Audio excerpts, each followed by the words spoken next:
Welcome to the last video of Prarambhik series. और इस video में हम बातें करेंगे सेल्फ स्टडी के बारे में, इसकी इम्पोर्टेंस क्या है और इसे कैसे करना है। Well, before telling you about its importance, let me tell you secret of cracking any exam. Suppose आपको जेईई एग्ज़ाम क्रैक करना है और उसके लिए सबसे बड़ी चीज़ जो मैटर करती है किसी के लिए भी, वो क्या है? पढ़ाई। आप पढ़ाई करेंगे, आपका वो एग्ज़ाम क्रैक होगा। आप पढ़ाई नहीं करेंगे, आपका वो एग्ज़ाम क्रैक नहीं होगा। आप शायद ये सोच रहे होंगे कि पढ़ाई के अलावा बहुत से फैक्टर्स होते हैं जो डिफाइन करते हैं। यस, इट्स ट्रू कि बहुत से फैक्टर्स होते हैं जो किसी की भी सक्सेस को किसी एग्ज़ाम में डिफाइन करते हैं, बट वो आपके कंट्रोल में नहीं होते हैं। जो फैक्टर्स आपके कंट्रोल में हैं, आपकी पढ़ाई आपके कंट्रोल में है, आपका माइंड आपके कंट्रोल में है, जिसे आप डिस्ट्रैक्ट होने से बचा सकते हैं और अपनी पढ़ाई पे लगा सकते हैं। जनरली होता क्या है, बच्चे पढ़ाई करने के लिए हर एक चीज़ करते हैं, कोचिंग ज्वाइन करते हैं, बुक्स खरीदते हैं, लेक्चर्स खरीदते हैं, टॉपर्स के अचीवर्स के इंटरव्यूज़ देखते हैं, लेकिन पढ़ाई पे फोकस नहीं करते हैं, जिससे उनका बहुत सारा समय बर्बाद हो जाता है, टाइम लॉस हो जाता है और उनकी प्रिपरेशन में कोई इम्प्रूवमेंट नहीं आती है। That's why self study is very much important in the preparation process of any exam. आप चाहे कितनी भी अच्छी कोचिंग ज्वाइन ना कर लें, चाहे कितने भी अच्छे टीचर से ना पढ़ लें, चाहे उनके पास कितना भी एक्सपीरियंस क्यों ना हो, वो आपको कैसा भी ना पढ़ा दें, लेकिन अगर आप डेली सेल्फ स्टडी नहीं करते हैं, अपने टाइम को अपनी बुक्स में नहीं लगाते हैं, तो आपको एग्ज़ाम में कोई भी प्रॉफिट नहीं मिलेगा। जनरली होता क्या है, बच्चे सेल्फ स्टडी से भागते हैं, वो लेक्चर्स देखते हैं, कोचिंग ज्वाइन करते हैं, ये सोच के कि वो उनके एग्ज़ाम क्रैक करवा देंगे। लेकिन जब आप ही उस चीज़ को नहीं पढ़ोगे, उस चीज़ों को नहीं समझोगे, जब आपका ब्रेन ही नहीं डेवलप करेगा, इम्प्रूव नहीं करेगा, तो एग्ज़ाम में आप क्या करोगे? आपका ही ब्रेन रहता है आपके एग्ज़ाम में, आपको उसी से हेल्प मिलनी है एग्ज़ाम में। जब आप चीज़ें अपने से नहीं करोगे तो आपको कुछ भी समझ में नहीं आएगा। जनरली कोचिंग का, स्कूल का केवल 30% ही आपकी प्रिपरेशन में पार्ट होता है। ये बात शायद आप जानते भी होंगे, और नहीं जानते होंगे तो ये आप जान लीजिए आज के बाद से कि 30% से ज़्यादा कोई भी कोचिंग की इन्वॉल्वमेंट आपकी प्रिपरेशन में नहीं होती है। बचा हुआ 70% टोटल आपके सेल्फ स्टडी के बेसिस पे होता है। टॉपर्स जनरली टॉपर्स क्यों होते हैं? क्योंकि कोचिंग के बाद, टीचर से पढ़ने के बाद वो अपना मैक्सिमम टाइम सेल्फ स्टडी पे देते हैं, जिनसे उनकी एक एक चीज़, छोटी छोटी चीज़ें, छोटे छोटे क्वेश्चंस, माइनर प्रॉब्लम्स भी उनके सारे क्लियर होती हैं। उनको कोई भी तरह के डाउट्स नहीं होते हैं अपने चैप्टर से रिलेटेड, टॉपिक से रिलेटेड, इसलिए वो टॉपर्स होते हैं। आप भी अगर अच्छा टाइम अगर स्पेंड करते हो अपनी सेल्फ स्टडी पे, तो आपको भी अच्छे मार्क्स मिलते हैं। बहुत ज़्यादा नहीं, अगर आप स्कूल के बाद, कोचिंग के बाद अगर आपने ज्वाइन किया है कोई कोचिंग या स्कूल, उसके बाद डेली अगर आप 2-3 घंटे भी अच्छे से क्वालिटेटिवली अगर देते हो अपनी सेल्फ स्टडी को, तब भी आपके रिजल्ट्स बहुत अच्छे आएंगे। सेल्फ स्टडी करने के फ़ायदे क्या होते हैं कि जो चीज़ें आपको कहीं पढ़ा दी जाती हैं, चाहे वो स्कूल में या फिर कोचिंग में, जब आप उन्हें अपने से करते हो तो आप सीखते हो कि आप एक्चुअली में क्या कर रहे हो और आपको आगे क्या करना चाहिए। इससे आपकी अप्रोच बनती है, एक आपका डेवलपमेंट होता है दिमाग में प्रॉब्लम सॉल्विंग का, जिससे आप चीज़ों को सॉल्व करना सीखते हो, जिससे आप एग्ज़ाम इजीली क्रैक कर पाते हो। अगर आप सेल्फ स्टडी नहीं करते हो तो आपके दिमाग जो होता है, मेमोराइजिंग पावर ज़्यादा इंक्रीज़ करता है, क्योंकि आप चीज़ों को याद करने की कोशिश करते हो, जिससे आपको काफ़ी लॉस होता है। सेल्फ स्टडी करने से आपके अंदर पेशेंस आता है, कामनेस आती है, आपकी सिटिंग हैबिट बनती है।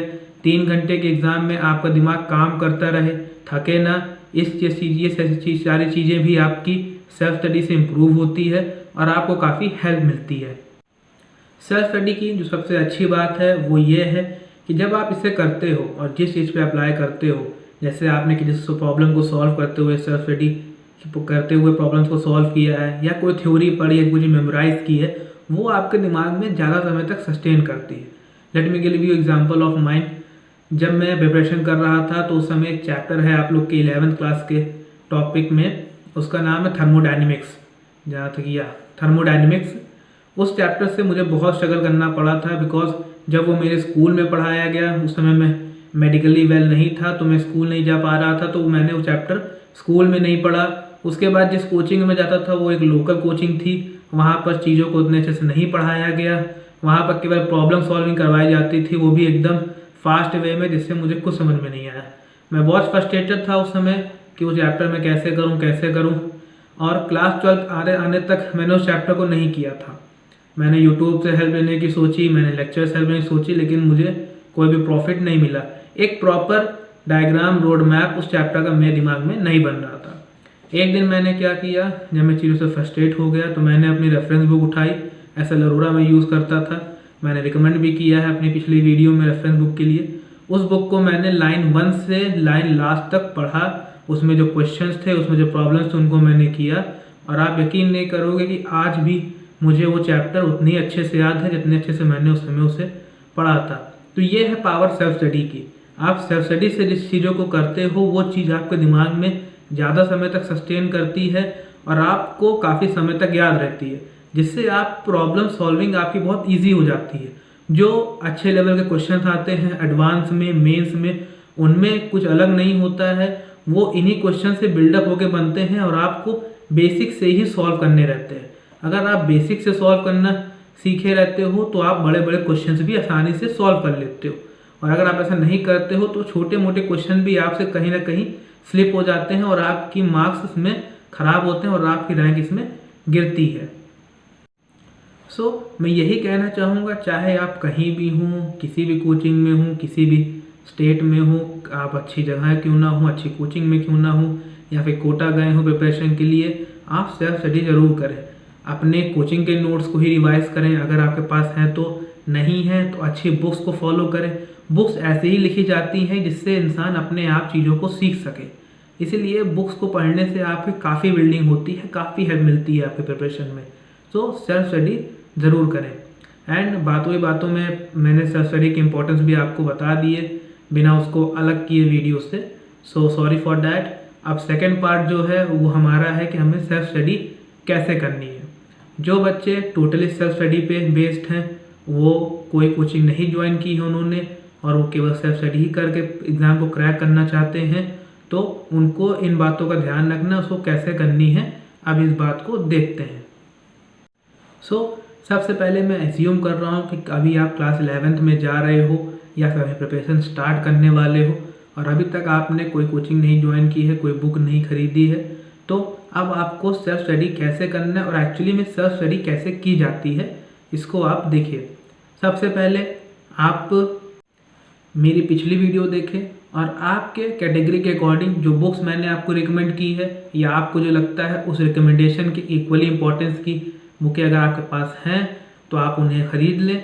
और अगर आप किसी कोचिंग इंस्टीट्यूट में हैं और आपको लगता है कि ये बुकें आपको ख़रीदनी चाहिए, आपके कैटेगरी के लिए भी उसमें बुक रिकमेंडेशन दी गई हैं, तो उन्हें आप ले लें। उसके बाद जो सबसे पहला काम आपको करना है वो ये है कि जेईई की ऑफिशियल साइट पे जाके जो NTA JEE करके है, वहाँ पर आपको इन्फॉर्मेशन ब्राउचर से पूरा सिलेबस डाउनलोड करना है डिटेल में, उसे प्रिंट करवाना है और जहाँ आप पढ़ते हैं, जहाँ आपकी स्टडी टेबल है, जो स्टडी रूम है, उसी में जस्ट सामने आपको उसको चिपका लेना है और डेली आपको उसे देखते रहना है। क्योंकि अगर आपके दिमाग में सिलेबस भी प्रिंट रहेगा तो आपको चीज़ें काफ़ी इम्प्रूव करने में हेल्प मिलती है। बिकॉज सिलेबस होने से क्या फ़ायदा होता है कि आप जो चैप्टर्स होते हैं, चैप्टर कुछ बहुत बड़े होते हैं, उनमें कुछ अलग टॉपिक भी होते हैं जो केवल आपको समझने के लिए होते हैं, उनको प्रिपेयर करने की ज़रूरत नहीं है एग्ज़ाम के लिए। तो अगर सिलेबस आपके माइंड में रहेगा तो आप फालतू चीज़ें से बचोगे और केवल सेलेक्टिव स्टडी पे ध्यान दे पाओगे। सेकेंड थिंग इज आपको उसके बाद आपको लिस्ट बनानी है अपने चैप्टर्स की। अगर आप क्लास 11th में हो और CBSE से हो तो आपको क्लास 11 CBSE की NCERT फॉलो करनी है और क्लास 12 की NCERT जो है उसके अकॉर्डिंग आपको लिस्ट बनानी है अपने चैप्टर्स की, तीनों सब्जेक्ट में, फिजिक्स, केमिस्ट्री एंड मैथ्स।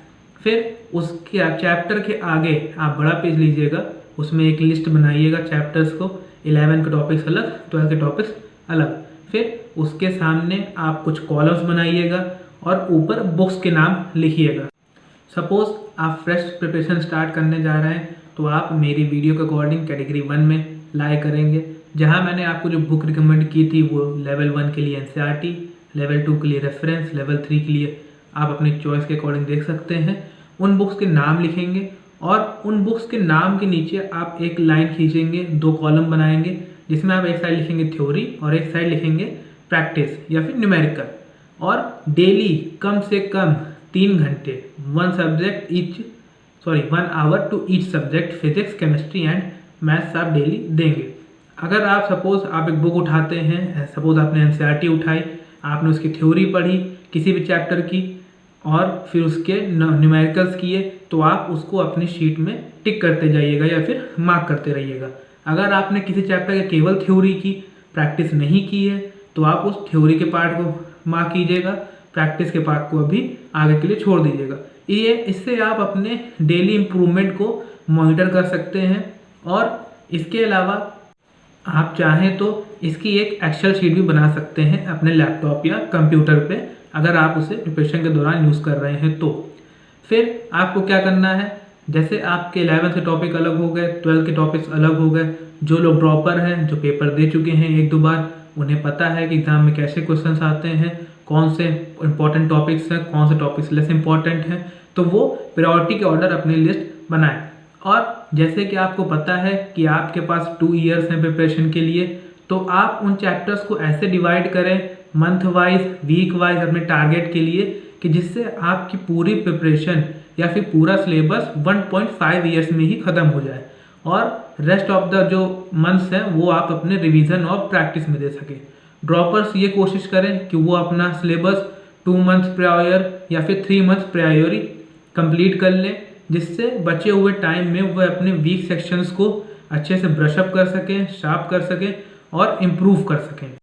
ऐसे करते करते 1.5 ईयर्स के बाद या फिर जब भी आपका टाइम सिलेबस कंप्लीट होता है, उसके बाद प्रीवियस ईयर के क्वेश्चन ज़रूर लगाएं, उनकी भी बुक्स आप ज़रूर ले लें। आपको रिकमेंडेशन मैंने दी है अपने पिछले वीडियो में। MTG पब्लिकेशन के बुक काफ़ी अच्छी होती हैं, अगर आपको उससे कोई अच्छी मिलती है तो आप वो भी ले सकते हैं। ड्रॉपर्स भी कोशिश करें कि उसको जल्दी ही सिलेबस को कंप्लीट कर लें, जिससे वो रिवाइज कर सकें जल्दी, उनके लिए रिवीजन बहुत इंपॉर्टेंट है। उसके अलावा अगर आप चाहें तो चैप्टर कंप्लीट करने के बाद ही उस चैप्टर से रिलेटेड प्रीवियस के क्वेश्चंस कर सकते हैं, बल्कि ऐसा करें वो आपको ज़्यादा इफेक्टिव होगा, जिससे आपको चीज़ें समझ में भी आएंगी और आपको समझ में भी आएगा कि आपकी प्रिपरेशन सही जगह जा रही है। बाय चांस अगर आपको लगता है कि आपकी प्रिपरेशन सही नहीं चल रही है, आपको सेल्फ स्टडी में कुछ प्रॉब्लम हो रही है, या फिर कोई टॉपिक, कोई चैप्टर है जो आपको समझ में नहीं आ रहे हैं, तो उसको समझने के लिए आप ऑनलाइन जा सकते हैं, किसी कोचिंग की हेल्प ले सकते हैं, किसी टीचर की हेल्प ले सकते हैं, सीनियर की, जूनियर की, जिससे जो भी आपको रेलिवेंट मिले आप उससे हेल्प ले सकते हैं। लेकिन एक बात याद रखिएगा कि यूट्यूब पे कोई भी टॉपिक कम्प्लीटली नहीं मिलते हैं और up to the level content नहीं होता है, इसलिए वहाँ पर केवल एक पार्टिकुलर टॉपिक को समझने के लिए जाइएगा। वहाँ पर अगर आप किसी चैप्टर को पढ़ने चले गए, आप फिर वहीं खो जाएंगे और उसके बाद आपकी सारी प्रिपरेशन में केवल टाइम वेस्ट ही होगा। बिकॉज यूट्यूब बहुत बड़ा है, उस पर बहुत सारे कंटेंट हैं, बहुत से लोगों ने वीडियोस डाले हैं चैप्टर्स के ऊपर, टॉपिक्स के ऊपर, लेकिन कोई भी कंटेंट कंप्लीट नहीं है और अप टू द लेवल तो बिल्कुल ही नहीं है। सो आप कोशिश करें कि उन चीज़ों पे कम डिस्ट्रैक्ट हों, तो वो आपके लिए काफ़ी प्रॉफिटेबल होगा।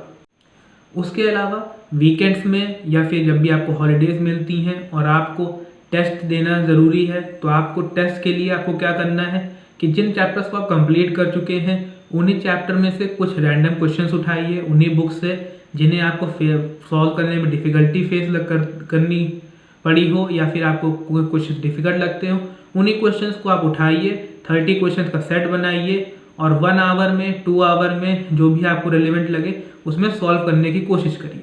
अगर आप ऐसा नहीं करना चाहते हैं तो इंटरनेट पे आपको टॉपिक वाइज, चैप्टर वाइज काफ़ी टेस्ट सीरीज मिलती हैं, फ्री ऑफ कॉस्ट होती हैं, जो PDF आपको मिल जाएंगे। आप उन्हें डाउनलोड कर लें, प्रिंट करवा लें और उन्हें सॉल्व करने की कोशिश करें। इससे आपके जो दिमाग की जो प्रिपरेशन लेवल है, आपके दिमाग का जो कॉन्सेप्ट सॉल्विंग जो आपकी एबिलिटी है वो आपकी इम्प्रूव होती रहेगी। और जैसे ही आप अपना सिलेबस कंप्लीट कर लेते हैं, अगर आपने अपने फिक्स टाइम से पहले सिलेबस कंप्लीट कर लिया या फिर 1.5 ईयर्स में कर लिया या फिर ड्रॉपर्स के लिए जो मैंने टाइम बताया था उसी में कर लिया, उसके बाद आप चाहें तो किसी कोचिंग की अच्छी टेस्ट सीरीज़ भी ज्वाइन कर सकते हैं। थोड़े बहुत अमाउंट की होती है, बट अच्छे कोचिंग की करिएगा, कोई लोकल कोचिंग की मत करिएगा जहाँ पर आपको क्वेश्चंस अच्छे ना मिले। टेस्ट सीरीज़ अच्छी होनी चाहिए आपकी प्रिपरेशन के अकॉर्डिंग, वो एग्ज़ाम्स के लिए रेलिवेंट होनी चाहिए, जानलेवा नहीं होनी चाहिए। पता चला आपने जो ऐसी सीरीज ज्वाइन कर ली जिसमें बहुत ही अलग लेवल के क्वेश्चंस आते हैं, वो आपको फिर केवल डिप्रेस करेंगे, उससे आपको कोई प्रॉफिट नहीं मिलेगा। सो टेस्ट सीरीज़ को भी सोच समझ कर देख के ही ज्वाइन करिएगा। उसके अलावा जैसा मैंने बताया कि अपनी बुक्स पे विश्वास रखिए, उस पर ट्रस्ट करिए, अपनी जर्नी पे ट्रस्ट करिए, उस चीज़ों को सॉल्व करिए, उन बुक्स को सॉल्व करिए। अगर आप उन बुक्स को सॉल्व करते रहेंगे तो आपको डेफिनेटली सक्सेस मिलेगी। अपने समय में जब मैं प्रिपरेशन करता था, मैंने यही गलती की थी कि मैंने बुक्स को छोड़ के दुनिया भर से मेंटरशिप ले ली थी, गाइडेंस ली थी। लोगों ने मुझे बहुत डिस्ट्रैक्ट किया हर एक पॉसिबल वे में। मैंने बहुत लेक्चर्स भी अटेंड किए, मैंने यूट्यूब से भी लेक्चर अटेंड किए, मैं लेक्चर्स भी ख़रीदे, मैंने अच्छी कोचिंग्स भी, इंस्टीट्यूट भी ज्वाइन की, अच्छी बुक्स को भी ख़रीदा, लेकिन कभी जो एक लेवल वाइज डेवलपमेंट होना चाहिए उसके बारे में मुझे कभी किसी ने नहीं बताया और ना ही मैं वो कर पाया। इसलिए मैं आपको कह रहा हूँ, अपनी सेल्फ स्टडी पे फोकस रहें, डेडिकेटेड रहें और उस पर बिलीव करें। जितना टाइम आप अपनी सेल्फ स्टडी को देंगे, जितना आप क्वेश्चन के बीच में रहेंगे, जितना आप उसके अराउंड रिवॉल्व करेंगे, उनको समझेंगे, सॉल्व करेंगे, उतना आपके लिए हेल्पफुल रहेगा। आप 1 घंटा देते हैं और बाकी दुनिया अगर 1 घंटे से कम दे रही है तो आप उनसे ऑलरेडी ऊपर आ जाएंगे। अगर बाकी दुनिया एवरेज 2 घंटे पढ़ाई करती है, आप 3 घंटे कर लेंगे, आप उनसे ऊपर आ जाएंगे। सेम चीज़ ऐसे करते करते आप टॉपर भी बन सकते हैं। अगर आपने एक अच्छा अमाउंट दे दिया अपनी पढ़ाई को, आप आराम से टॉपर बन सकते हैं। आपने काफ़ी एग्जाम्पल्स देखे होंगे, नहीं देखे हैं तो कुछ जगहों पे आप सुनते होंगे, आप कहीं ना कहीं सोशल मीडिया पे या फिर किसी के गाइडेंस के अंदर ही सुनते होंगे। कुछ बच्चे ऐसे होते हैं जिन्होंने 1 साल के अंदर में जेईई क्रैक किया, कुछ बच्चे ऐसे होते हैं जो 6 साल से प्रिपेयर कर रहे थे अच्छी कोचिंग में रहने के बावजूद, उनसे कहीं गलती हो जाती है और स्लिप कर जाते हैं। सो इसीलिए अपने आप पे बिलीव रखें, सेल्फ स्टडी करते रहें। और आपको कोई डाउट है या फिर क्वेरी है या फिर आप किसी और प्रॉब्लम से आपको फेस कर रहे हो जिसको आपको वीडियो चाहिए या फिर आप जानना चाहते हो उसके बारे में कि क्या एक्चुअली में होता है, बाद में उन प्रॉब्लम्स कैसे टैकल करते हैं लोग, टॉपर्स कैसे टैकल करते हैं, आप कमेंट सेक्शन में कमेंट करिए, मैं आपको वीडियो बना के दूंगा, आपको समझाऊंगा भी कि कैसे चीज़ों को टैकल करना है और एक्चुअली में दुनिया आपको क्या बोलती है और एक्चुअली में आपको क्या करना चाहिए। बिकॉज दुनिया अपने प्रॉफिट के लिए बहुत चीज़ें बोलती है और वो अपने आप को डिस्ट्रैक्ट करती रहती है, लेकिन आपको अपने आप को देखते हुए, अपनी कंडीशन सिचुएशन को देखते हुए आपको एग्ज़ाम क्रैक करने पे फोकस रहना है। सो इसी चीज़ों के साथ this video ends here. Stay tuned and all the best.